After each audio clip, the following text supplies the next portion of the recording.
رسول اللہ صلی اللہ علیہ وآلہ وسلم نے فرمایا، روزہ اور قرآن دونوں بندے کی سفارش کرے گی،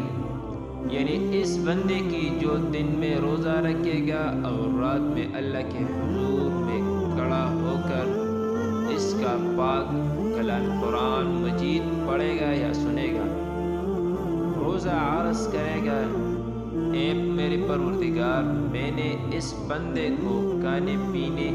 اور نفس کی خواہشات پورا کرنے سے روکے رکھا تھا، آج میری سفارش اس کے حق میں قبول فرما اور اس کے ساتھ مغفرت اور رحمت کا معاملہ فرما۔ قرآن کہے گا کہ میں نے اس کو رات کو سونے اور آرام کرنے سے روکے رکھا تھا، اے میرے پروردگار، آج اس کے حق میں میری سفارش